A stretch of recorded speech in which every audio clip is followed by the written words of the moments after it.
Bonjour à tous. On est toujours dans la période des vœux, n'est-ce pas? Il paraît qu'on a jusqu'au 31 janvier pour exprimer ses vœux aux uns et aux autres. Et ce matin, j'ai pensé à un vœu qu'un homme de la Bible a formulé, non pas pour lui-même, mais pour le peuple et la génération qui l'entourait. Alors peut-être que vous allez me dire, oui, on connaît tous le texte de Jean quand il dit « Je souhaite que tu prospères à tous égards » et puis là, vous connaissez la suite. Eh bien non, ça n'est pas ce vœu-là. C'est un autre vœu, c'est celui de l'apôtre Paul quand il écrit aux Romains dans sa lettre au chapitre 10 et au verset 1. Ça marche? Frères, le vœu de mon cœur et ma prière pour eux, c'est-à-dire pour le monde qui l'entoure, pour le peuple qui l'entoure, c'est qu'ils soient sauvés. Alors nous, quand on se souhaite les bons vœux, ce qu'on entend souvent, c'est « et surtout la santé ». Et surtout la santé. Et même parmi les chrétiens, on entend ça aussi. Et surtout la santé. Alors on sait que la santé, c'est essentiel. Les temps que nous venons de vivre nous l'ont rappelé. Mais il me semble que là, on a un champ de vœux bien plus large, qui inclut la santé, mais qui va au-delà. Et peut-être qu'il faudrait que dans nos vœux, on intègre cette dimension de la bénédiction de Dieu. Le vœu suprême que l'on peut formuler pour le monde dans lequel on se trouve, pour ceux que nous aimons, pour ceux qui nous sont proches, c'est bien celui du salut. Quand il parle de salut, l'Écriture parle de salut, elle emploie un terme, c'est le mot sozo, bon, ça vous pouvez l'oublier, mais le sens de ce mot, c'est sauver, libérer, rendre entier, restaurer, guérir, être entier. Et puis, il y a encore d'autres mots. Ça veut dire que Paul est animé pour le monde qui l'entoure d'un amour, d'une compassion qui le pousse à ce que chacun puisse découvrir la bonne nouvelle de l'Évangile, l'accueillir dans sa vie et donc être sauvé. Et je me dis que pour nous, en tant que croyants, nous avons tous, alors Paul ici pense au peuple auquel il appartient, le peuple juif, auquel il souhaite de découvrir Jésus comme le Messie. Quand on connaît le salut de Dieu, quand on en vit la dimension, il y a presque systématiquement le désir que ceux qui nous entourent découvrent à leur tour l'amour de Dieu. Parce que l'évangile, c'est ça, pour ceux qui nous rejoignent ce matin et qui découvrent peut-être l'évangile, c'est simplement la bonne nouvelle d'un Dieu qui se préoccupe de nous, d'un Dieu qui s'est incarné pour devenir proche, pour prendre tout ce qui nous accable, tout ce qui nous détruit, tout ce qui nous affecte, tout ce qui nous salit.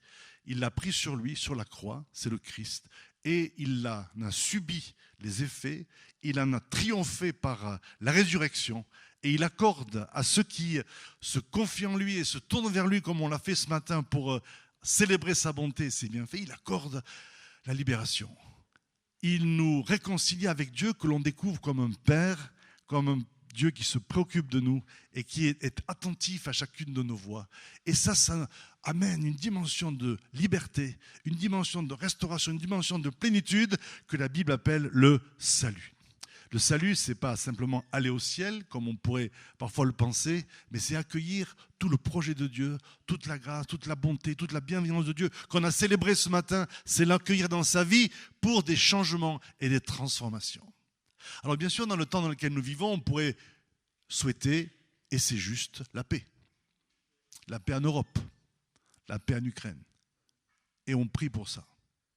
On pourrait souhaiter la bénédiction et la sécurité dans un monde économique, un monde dans lequel la vie économique et sociale est bouleversée, elle est secouée. Et bien sûr, nous souhaitons cela.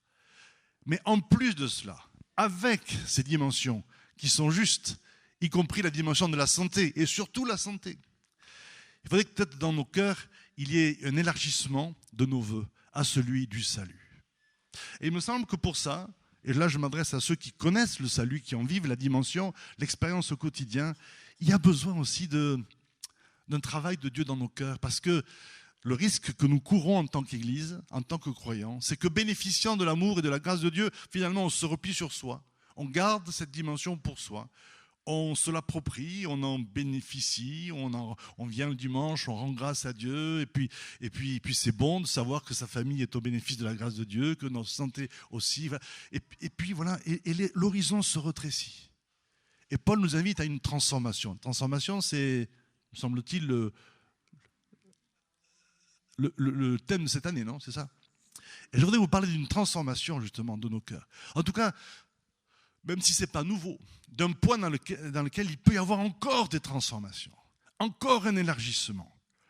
C'est celui d'accueillir ce vœu, cette préoccupation, ce désir de salut pour ceux qui nous entourent.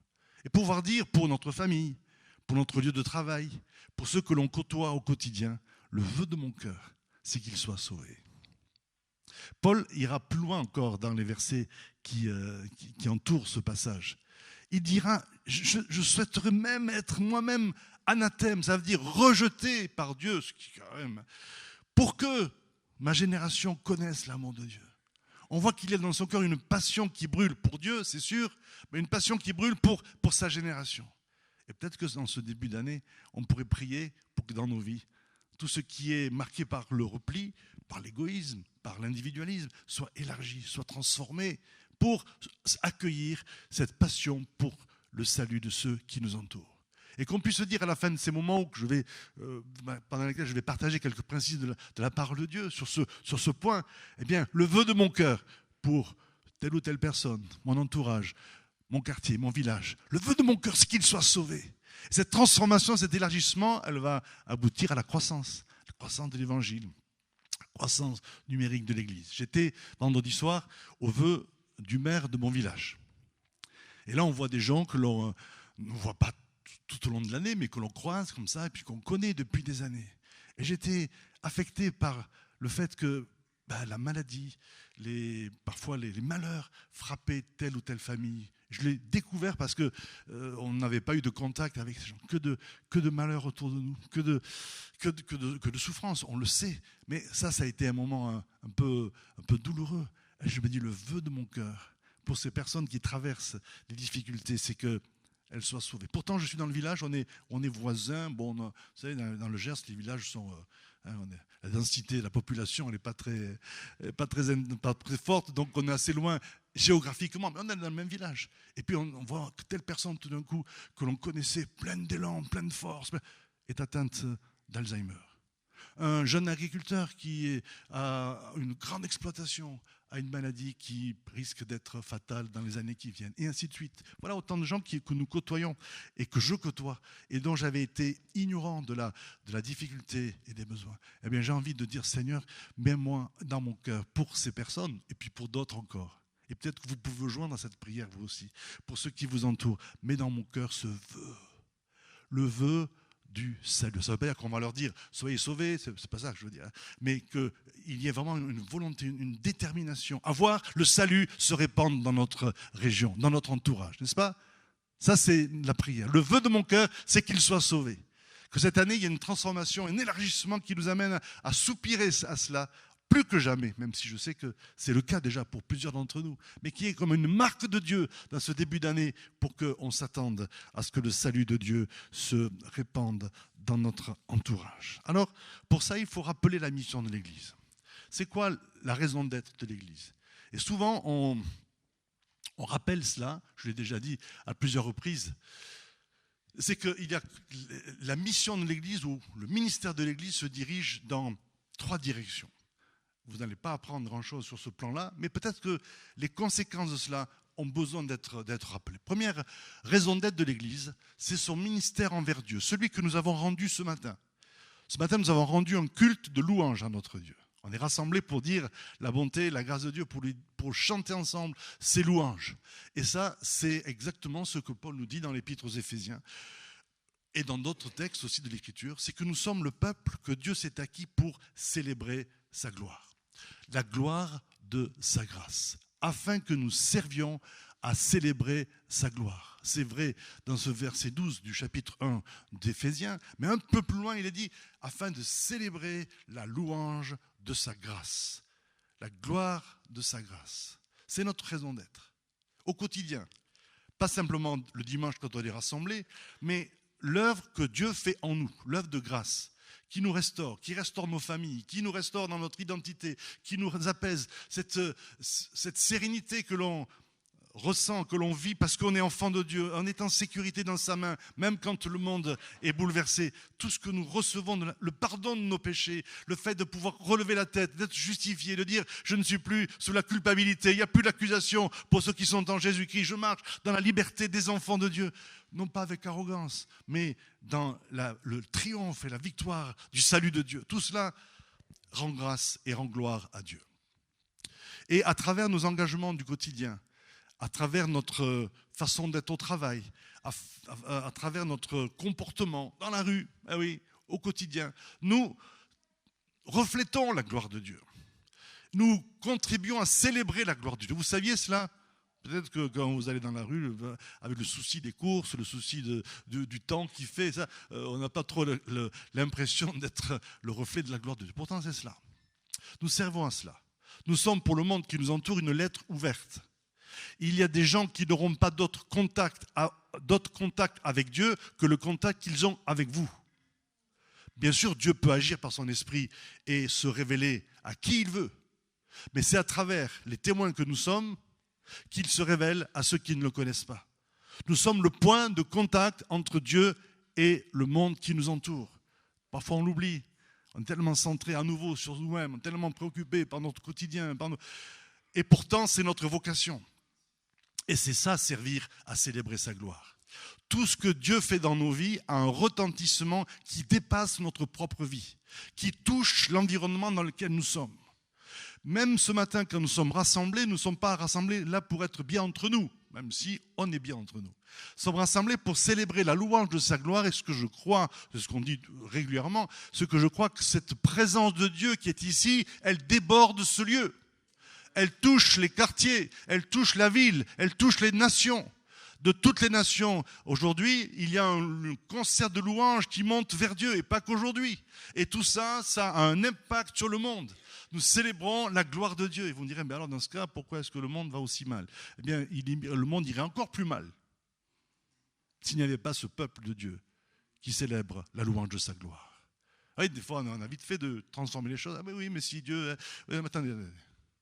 On ne sait pas le nombre de drames, de catastrophes, qu'elles soient naturelles, sociales, économiques, qui ont été évités, peut-être qu'on le saura dans l'éternité, par le fait que des croyants ont prié, et crié parfois, par le fait que des cultes se tiennent. Je crois au retentissement de la gloire de Dieu. Nous contribuons à célébrer sa gloire quand nous sommes ensemble. Et il se passe plein de choses. Alors, plaise à Dieu de nous révéler cela par le Saint-Esprit, n'est-ce pas ? Et qu'il ouvre nos yeux, c'est pas arrivé.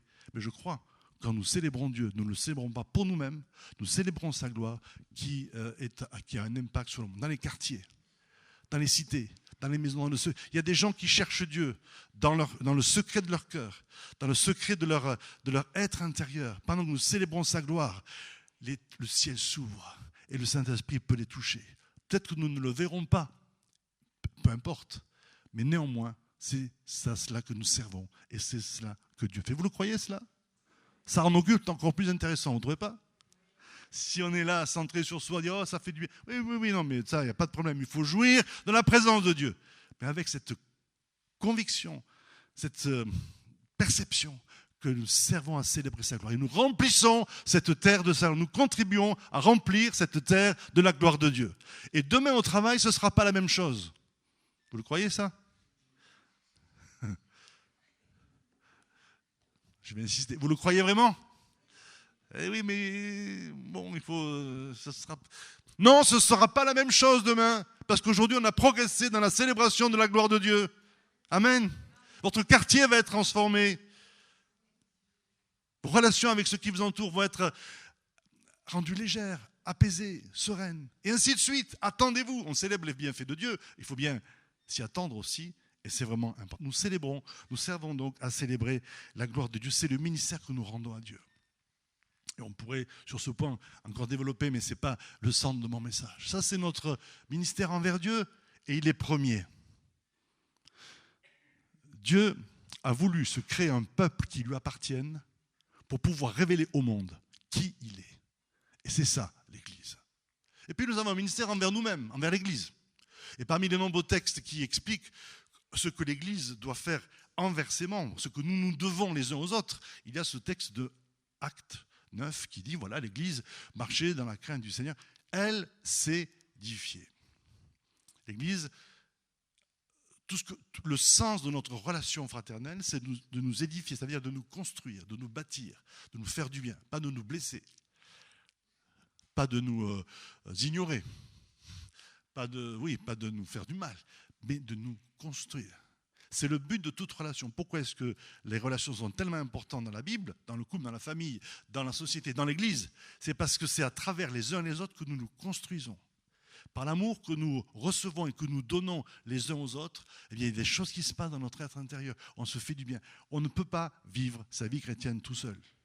Parfois on dit « Ah non, c'est trop compliqué ». Oui, bien sûr, mais il vaut mieux dépasser cela et dire « Je veux aller au-delà ».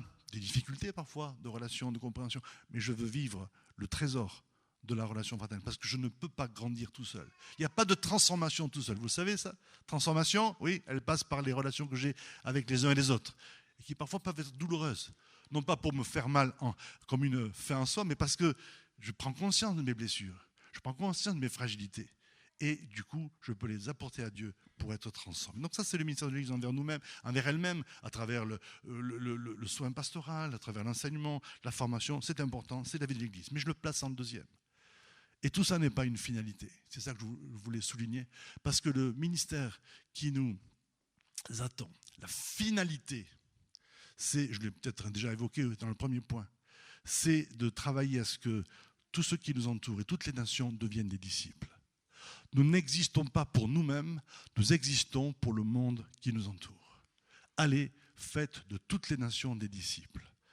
Baptisez-les, enseignez-les-leur à observer tout ce que je vous ai prescrit. C'est ce vers quoi nous allons. Ce que je veux souligner ici, c'est que ces trois dimensions, elles se conjuguent.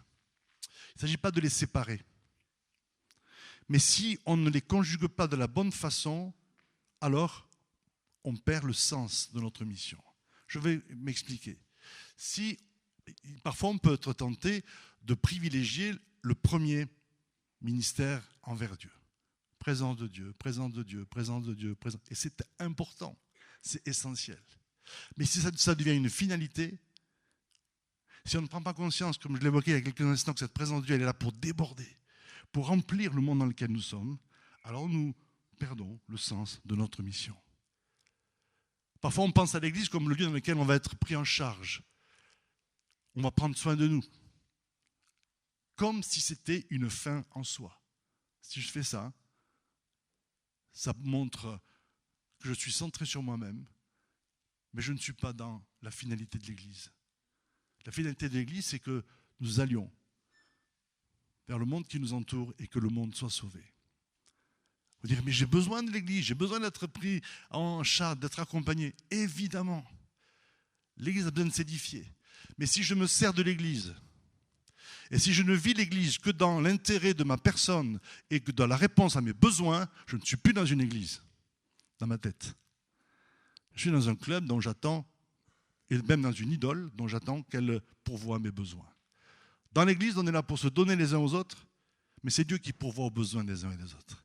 Nous n'avons pas les secrets, nous n'avons pas la capacité de combler tous les besoins. Nous avons le devoir de prier, d'inviter la grâce de Dieu dans chaque souffrance, dans chaque difficulté. Mais si on vient dans une église pour être pris en charge complètement et puis sans penser, sans partager ce vœu du salut pour les autres, je ne suis pas dans la dimension de l'église telle que Dieu le veut. Donc, servir Dieu, c'est la priorité. Comme dans nos vies personnelles. Chercher premièrement le royaume de Dieu, n'est-ce pas? Et tout le reste nous sera donné.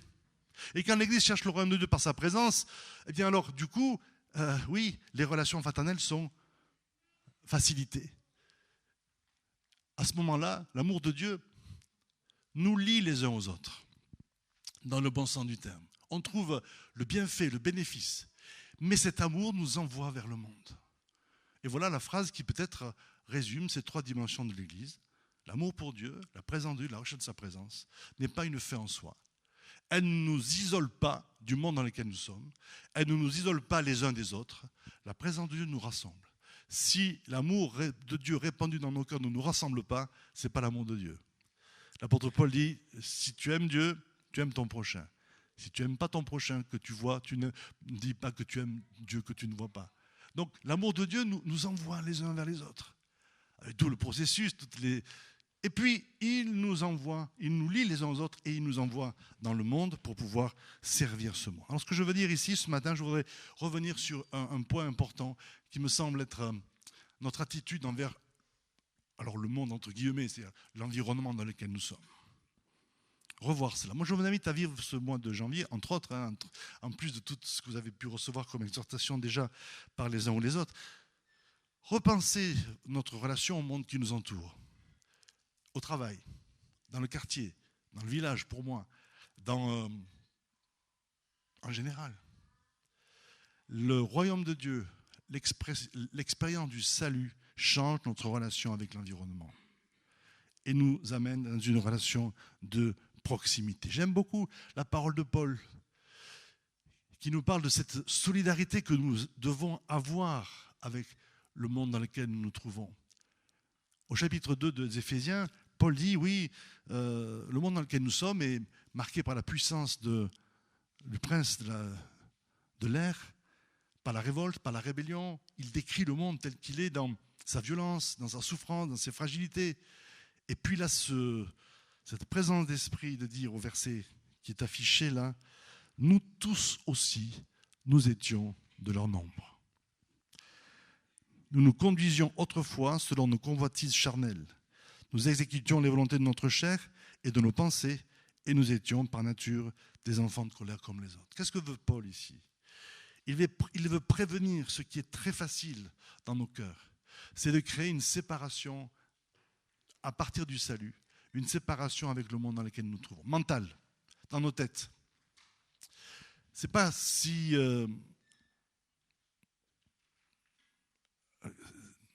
c'est pas si exceptionnel de trouver, alors je ne parle pas ici spécialement, mais dans le monde chrétien, de trouver une attitude par rapport au monde qui nous entoure de distance, presque de jugement ou de supériorité, et d'entendre des expressions du style « ce monde qui se perd », « ce monde qui va à la dérive ». Alors, ce n'est pas faux, mais le ton dans lequel on dit cela peut parfois révéler une distance, un manque de solidarité ou d'identification avec ce monde qui ne permet pas la communication de l'amour de Dieu, qui nous met à l'écart et qui fait que finalement, on vit sa vie dans l'individualisme et dans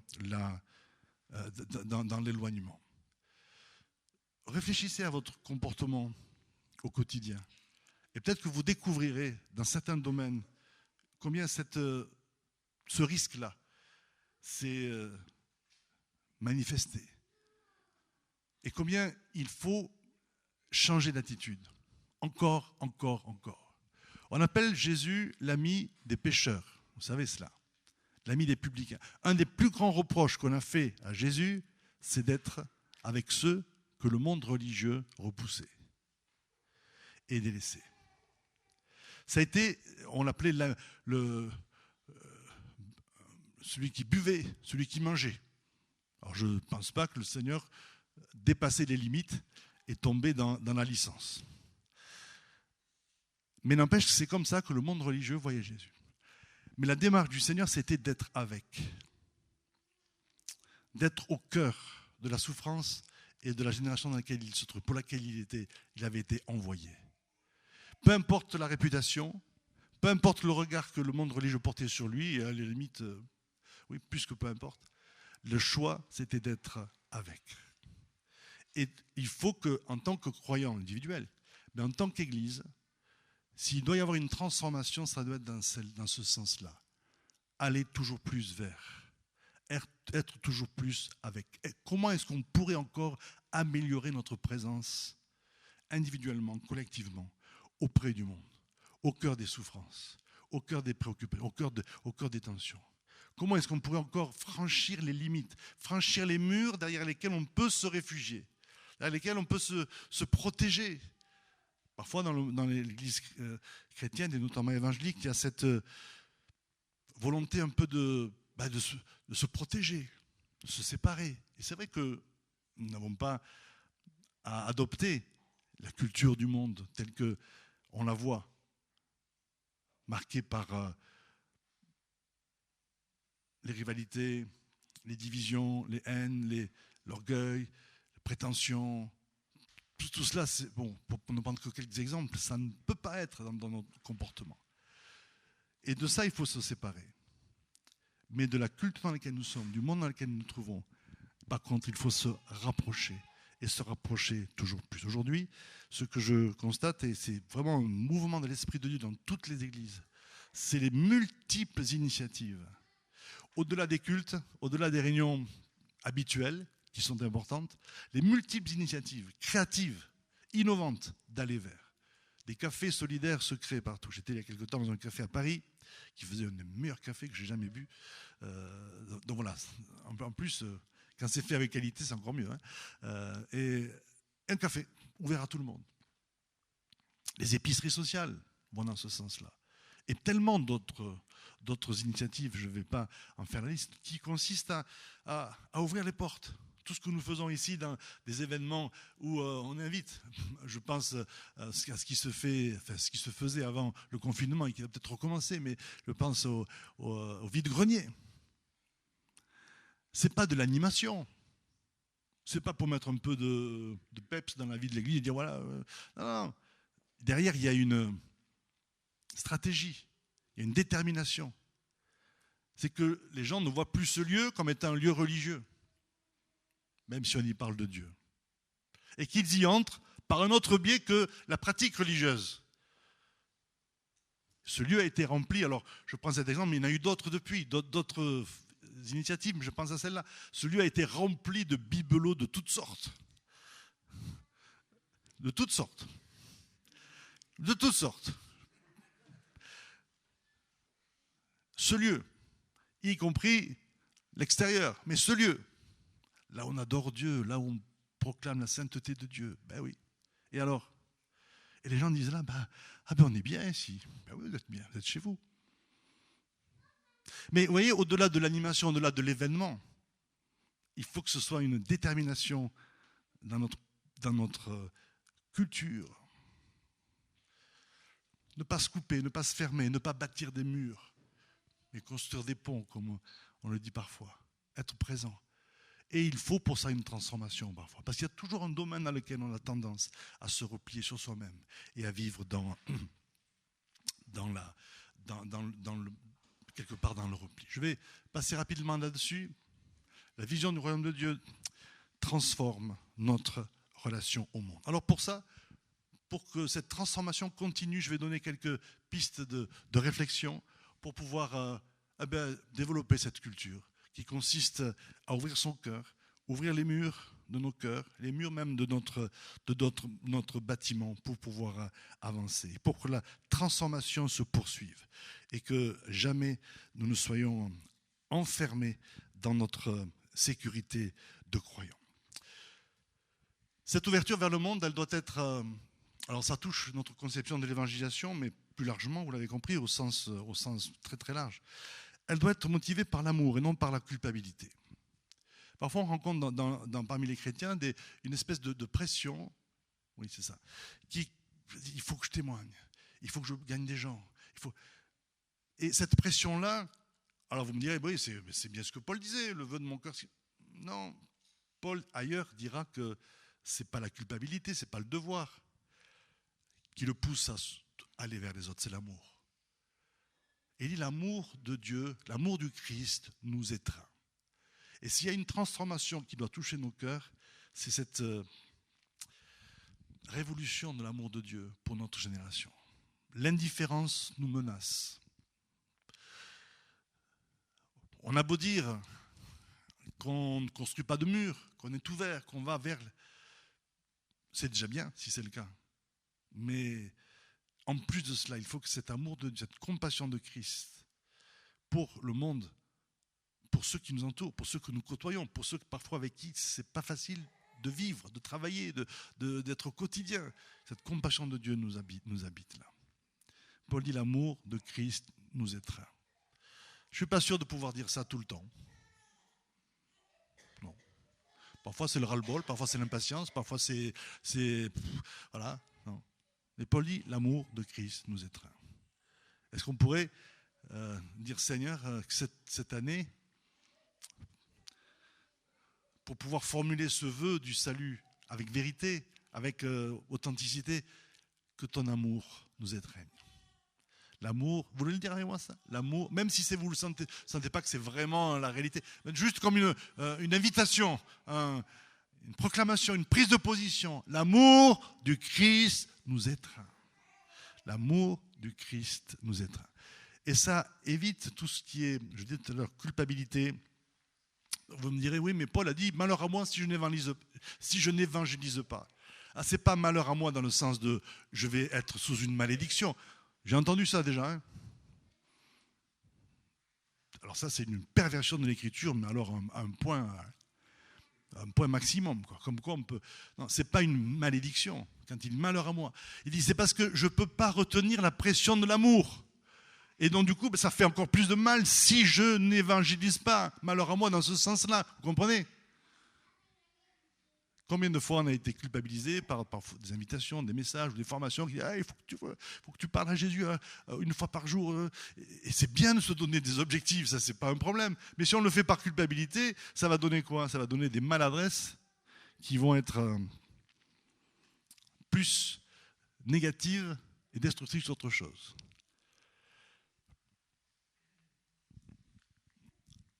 Cette démarche qui consiste à être un témoin doit se vivre sous la conduite de l'esprit. Moi, j'ai été un peu interloqué cette semaine par ce texte des Actes, d'Acte 16. Paul et Barnabas sont... là, il n'était plus avec Barnabas, mais en tout cas, il est parti avec une mission. C'est d'annoncer l'évangile dans toutes les villes, tous les territoires, tous les pays.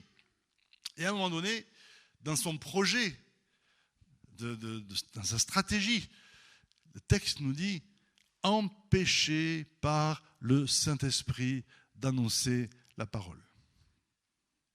Est-ce qu'on peut imaginer que le Saint-Esprit qui a été envoyé pour être des témoins puisse empêcher quelqu'un d'annoncer la parole? Vous avez remarqué ça? Ça fait drôle quand même, hein? Le Saint-Esprit quand même. Non mais... je ne comprends plus. Oui, parce qu'en fait, dans cette démarche avec les autres, cette ouverture, ce témoignage, tout ce que nous faisons pour être avec, c'est le Saint-Esprit qui doit être aux commandes. Même pas notre amour débordant. Pas du tout notre culpabilité, mais même pas notre amour. Le Saint-Esprit. Alors, dans le contexte, c'est quoi? C'est qu'en fait, ils avaient une direction, et le Saint-Esprit dit non, sans donner beaucoup d'explications. Ça vous est arrivé de ne pas pouvoir témoigner à certains moments à quelqu'un? Et là, après, ça tourne. Et oui, j'ai pas su saisir l'occasion, j'ai pas pu parler. Bon, peut-être. Parfois, on est empêché par nous-mêmes. Notre timidité, notre manque de préparation, notre manque d'amour. Et là, on est empêché. On est même empêtré. Et ça m'est arrivé aussi. Mais là, c'est pas ça. Ce n'est pas de ce genre d'empêchement qu'il est. C'est empêché par le Saint-Esprit. Et je crois qu'il y a des fois où nous n'avons pas pu ouvrir la bouche, nous n'avons pas pu témoigner, nous n'avons pas pu aller plus loin, parce que le Saint-Esprit ne nous l'a pas permis. Lui, il connaît les cœurs. Pourquoi? Parce qu'il faut que ce que nous faisons comme démarche touche les personnes là où elles sont prêtes, quand elles sont prêtes, au bon moment, et de la bonne façon. Et sinon, c'est contre-productif. Peut-être vous avez vu cette vidéo sur Facebook de ce pasteur, femme pasteur, peu importe, pasteur, qui annonce l'évangile dans la rue ou dans le métro, et puis qui est agressé par quelqu'un. Alors c'est clair que l'évangile provoque des réactions d'opposition. Mais je m'interroge, je me dis, bon, est-ce que,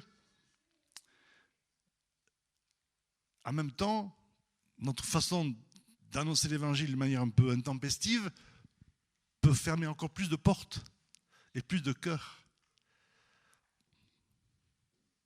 Quand on provoque, ça ne sert à rien. Donc il faut être sensible. Des fois, on se fait plaisir. Ah, j'ai annoncé l'évangile. Ah, il n'a pas accepté. Hein. Il s'est révolté. Mais j'ai annoncé l'évangile. Ah oui, d'accord. Ben alors, tu t'es fait plaisir, c'est tout. Tu as satisfait ton devoir de témoigner. Et donc, tu as flatté ton légalisme. Mais tu as peut-être fermé un cœur encore plus à l'évangile. Je veux pas. Quand je dis tu, je vise personne. Mais je parle à moi-même. Attention. C'est clair qu'annoncer l'évangile. Moi, j'ai annoncé l'évangile dans la rue, puis j'étais menacé par quelqu'un qui avait envie de me.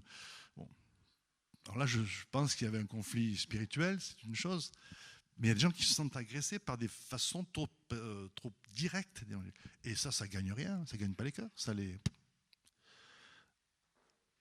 Un jour, on était dans un restaurant et la personne avec qui j'étais m'a dit eh, viens, on va distribuer des traités pour inviter quelqu'un aux réunions. Bon. Et comme la personne ne parlait pas français, j'étais obligé de traduire.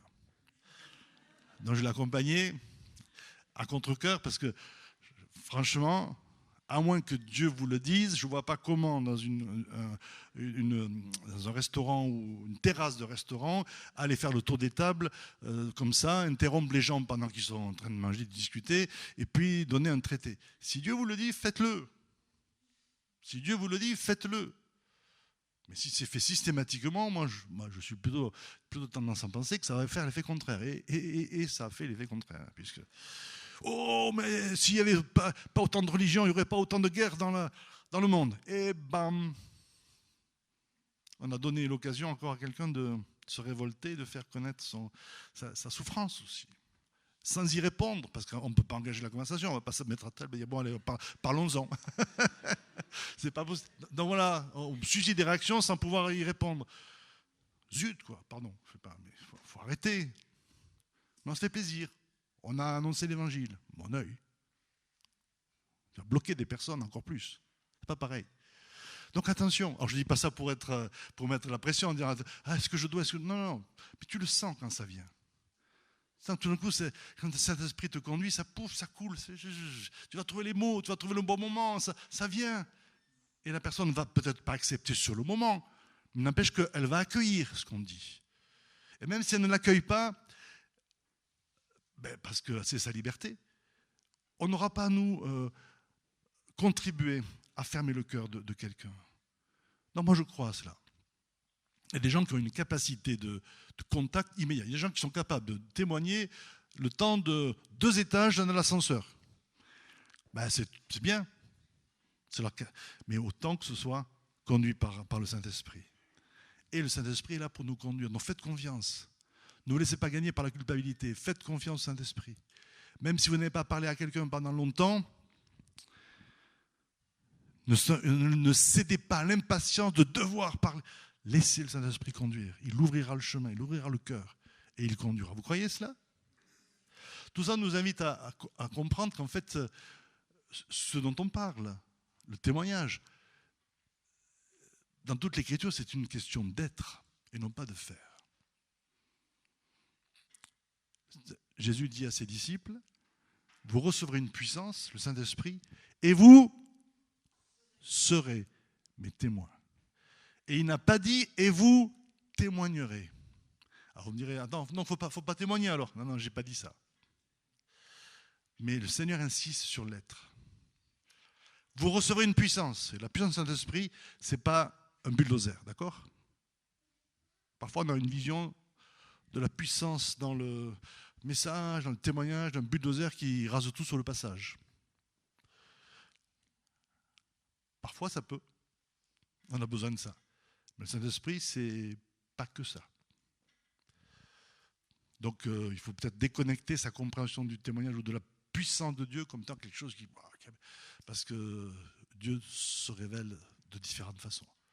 Donc, la puissance, ce n'est pas le bulldozer, d'accord? Mais il dit, vous serez mes témoins. Donc, notre mission, c'est d'être connecté avec Dieu, dans la présence de Dieu, et ce que nous sommes témoigne, y compris dans le silence. C'est juste pour nous encourager. Nous brillons dans ce monde comme des flambeaux. Et comme je l'ai parfois dit, en me parlant ça à moi, parfois c'est pas brillant, à mes yeux. Mais spirituellement, nous brillons dans ce monde comme des flambeaux. Prenons conscience, croyons cela. Croyons dans ce que Dieu fait de nous au travail. Et même si on a des maladresses, même si on ne sait pas toujours comment s'y prendre, nous brillons dans ce monde. Nous sommes des témoins. Et parce que nous sommes des témoins, nous saurons, sous la conduite du Saint-Esprit, parler, engager des conversations, ouvrir des chemins, ouvrir des dialogues. Mais ça, c'est quand le Saint-Esprit le voudra. Abandonnons la religion du faire. Pour être simplement. Moi, je veux vraiment que le Saint-Esprit nous imprègne de cela. Oui, au travail, tu n'as pas toujours été au top du bon comportement, mais tu brilles. Tu brilles. Tu brilles. Tu brilles. Entendez le Saint-Esprit vous dire, tu brilles comme un flambeau. Oui, mais Seigneur, tu brilles.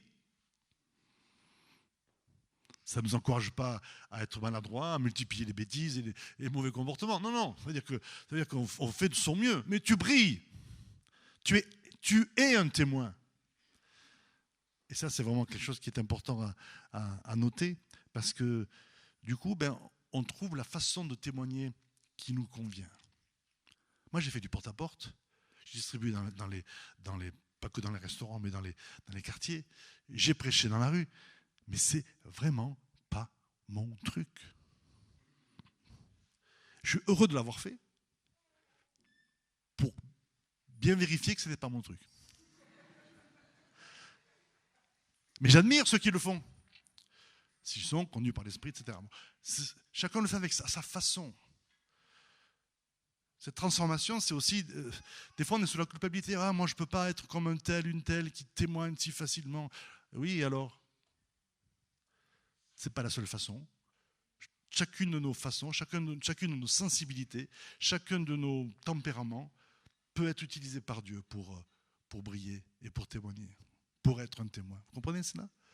Donc allez, on se détend. On envoie balader tous les poids d'accusation, de culpabilité, et on croit dans ce que Dieu fait de nous. Amen. Et on accueille cette prière. Seigneur, le vœu de mon cœur, c'est qu'il soit sauvé. Et je crois que Dieu veut multiplier le salut pendant cette année.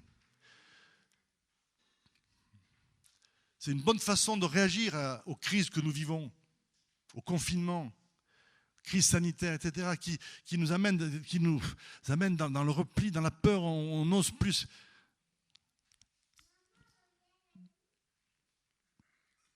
Réagir en tant que croyant, c'est dans la confiance, malgré la situation que l'on vit dans le pays et sur le plan international, mais c'est de croire que pendant ce temps-là, Dieu veut continuer de sauver. La guérison et la louange vont germer dans notre nation. Et cette année peut être une année où on va voir, être surpris de la façon dont Dieu peut se révéler à des personnes pour qu'elles le découvrent, qu'elles le rencontrent. C'est pourquoi je vais terminer maintenant par deux rappels. Confiance dans l'action de l'esprit. Oui, ça aussi, c'est important. Il est venu pour convaincre. C'est peut-être bon de se dire que ce n'est pas moi qui convainc. D'accord? Je ne suis pas l'avocat de Dieu. Et quand on essaie de m'entraîner sur le terrain, et si Dieu existait, et si Dieu était amour, pourquoi, je n'ai pas à répondre. Je peux répondre par politesse, mais je n'ai pas à justifier Dieu. Surtout pas en disant, oui, mais parce que Dieu a créé l'homme libre. Et alors, du coup, il est capable de le créer libre. Et boum, ça revient sur Dieu. Alors, on se calme. Nos explications à 2 balles, ça fait tout l'effet contraire. On n'est pas les avocats de Dieu. C'est clair? On peut le dire ensemble. On n'est pas l'avocat. Je ne suis pas l'avocat de Dieu. Je suis le témoin. Je dis, oui, je ne comprends pas tout, je ne sais pas tout, mais voilà ce que je connais, voilà ce que je sais, voilà ce que je vis, et voilà ce que je t'invite à vivre. Mais je n'ai pas justifié Dieu. Moi, ça me détend, ça. Dieu est assez grand, et nous, on est tellement prétentieux que on est surprotecteur avec Dieu. Il faut le pauvre. Hein. On dit tellement de mal de lui, il faut le pauvre. Oui, on n'a pas besoin de toi. Et puis Dieu n'est pas ni menacé, ni inquiet par ce qu'on peut dire de lui. On n'est pas les avocats de Dieu. Point. Je suis un témoin. Donc, témoin, c'est un témoin avec toutes ses limites, mais avec la force de son expérience et de sa conviction. Et pour terminer, parce que je termine vraiment, c'est finalement ce que Dieu, dans ce vœu que le salut se répande dans notre environnement cette année, eh bien, nous devons prendre en compte la patience du laboureur. On est dans un temps où, vous savez, il y a des pays où vous parlez de Jésus, paf, les gens se convertissent. Vous avez des foules entières qui se convertissent. C'est des temps particuliers, c'est des cultures particulières. Et nous, on se dit en France, hein, oh là là, qu'est-ce que c'est dur. Ben oui.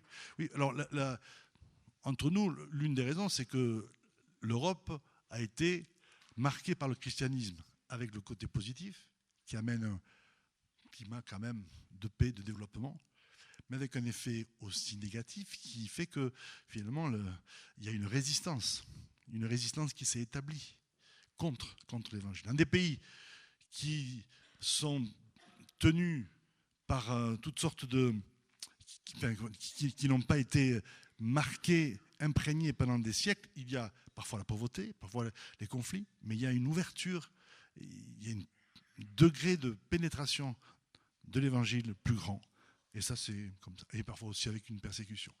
Alors, la question pour nous, c'est de dire oui, il y a une épaisseur spirituelle qui est là, qui fait que nos paroles semblent tomber à plat. Quand on commence à établir une relation avec quelqu'un, ça prend du temps. Il y a quelques conversions assez spontanées, d'autres qui mettent beaucoup plus de temps. Parce que le degré de résistance spirituelle est comme ça dans notre Occident. Donc il faut prier. Et c'est là que l'intercession, la présence de Dieu et le témoignage forment un tandem redoutable. Mais nous, il faut aussi se munir de patience. Voici que le laboureur attend le précieux fruit de la terre, plein de patience à son égard. Ce que vous avez semé, par vos paroles et par vos comportements, au travail, en famille, dans la rue, dans vos quartiers, dans vos villages, ça portera du fruit. Le jour où l'Esprit de Dieu va agir, le jour où il y aura une ouverture, une percée spirituelle, ça va porter du fruit. Vous verrez le fruit de cet investissement. Ça peut prendre du temps, mais quand ça va venir, quand ça va émerger, là, on va être surpris. On va être collé au siège, comme quand tu fais une accélération. Enfin, il ne faut pas faire de la vitesse. Hein, enfin, vous voyez tout ce que je veux dire. Quand on va, voilà, on est tellement dépassé par ce que Dieu fait. Et je crois que c'est ce qui va se passer. Parce que c'est le sens de l'histoire. C'est la volonté de l'Esprit de Dieu de répandre le salut. Et du coup, eh bien, quand on a pleuré, quand on a supplié, quand on a fait tout ce qu'on a pu, sans trop de fruits immédiats, eh bien un jour, nous moissonnerons. Nous moissonnerons au temps convenable, avec des cris de joie et des cris de triomphe. Vous croyez cela ? Le vœu de mon cœur, c'est qu'il soit sauvé. Vers qui est-ce que le Seigneur te conduit ? Pour que ce vœu s'exprime dans la prière, dans l'engagement, transforme tout ce qui doit l'être pour créer l'ouverture, créer la connexion, être présent. Le vœu de mon cœur, c'est qu'il soit sauvé. Seigneur, on va s'ouvrir à ton amour pour ce que tu as mis à côté de nous. Te prions de nous transformer et de nous dégager de tout repli, de tout enfermement. Vous savez, le but de l'ennemi, c'est de nous centrer sur nous-mêmes, sur nos difficultés physiques, professionnelles, familiales. Et c'est le propre de l'inquiétude, et derrière ça, il y a une stratégie de l'ennemi. Ce qui fait qu'on ne pense même plus à notre mission fondamentale, qui est d'être un témoin. Et si c'est le cas, il faut vraiment qu'il y ait une transformation. Et au quotidien, il faut que Dieu nous fasse sortir de nous-mêmes et de nos enfermements pour pouvoir remplir notre mission. Alors je vais prier. J'ai commencé à prier d'ailleurs, même si j'avais les yeux ouverts, vous avez remarqué. On va dire, Seigneur, mets en nous ce vœu. Et vous pouvez penser à des personnes dont il est en train de vous donner le visage, le nom, le vœu de mon cœur, Seigneur, pour ces bien-aimés, pour ces personnes. Parfois des personnes avec qui que nous connaissons, que nous côtoyons depuis longtemps. Parfois des personnes qui viennent de croiser notre chemin. Accueillez maintenant, et puis dans les jours qui viennent, accueillez ces noms, ces visages, et priez avec moi. Seigneur, le vœu de mon cœur, c'est qu'il soit sauvé. Le vœu de nos cœurs, c'est que ton salut touche notre terre du Gers, touche les territoires sur lesquels nous sommes, que ton salut touche notre nation et toutes les nations. Nous n'avons pas pour cela la capacité, la force, la puissance, mais nous avons une mission, un mandat que nous voulons remplir, relever. Et la puissance t'appartient, ni par force, ni par puissance, mais sur le plan humain, mais par l'Esprit du Seigneur, au nom de Jésus. Amen. Amen. Prêt pour les transformations, pour les ouvertures, des choses que vous avez regardées comme étant suspectes, dont il fallait s'éloigner peut-être. Eh bien, c'est là où Dieu vous veut pour aller vers, pour être au milieu, pour tendre la main, pour vous identifier, pour transmettre l'amour de Dieu. Laissez le Seigneur vous parler à ce niveau-là, au nom de Jésus. Au nom de Jésus. Seigneur, mets en nous cette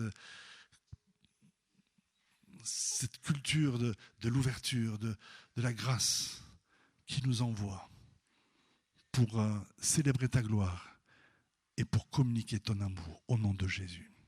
Accueillons cela tranquillement, simplement dans sa présence, Seigneur. Sors-nous de nos enfermements, sors-nous de nos égoïsmes, sors-nous de nos replis, Seigneur. Ouvre en nous tout ce qui est fermé. Étends ta main, Seigneur. Continue de faire de nous une église ouverte, des cœurs ouverts, des personnes qui vont vers, qui témoignent de toi, qui laissent ton esprit déborder de leur cœur, de leur vie, pour toucher leur environnement, au nom de Jésus. Que cette terre, que ces villages, ces villes, ces quartiers dans lesquels nous sommes, Seigneur, soient visités par ton salut. Nous proclamons une année de grâce de la part du Seigneur. Amen. Nous proclamons une année de grâce, une année de révélation, une année de salut, une année de guérison, une année de conversion, de nouvelle naissance, une année de révélation de l'amour de Dieu. Non pas dans les formes anciennes ou classiques que nous connaissons peut-être, mais dans la façon que le Seigneur a aujourd'hui de se révéler de manière pertinente au monde qui nous entoure. Amen. Ton salut, ta gloire, ton autorité, ton règne, Seigneur, nous le célébrons avec foi, avec reconnaissance et avec anticipation, parce que tu vas le manifester pour la gloire de ton nom. Amen.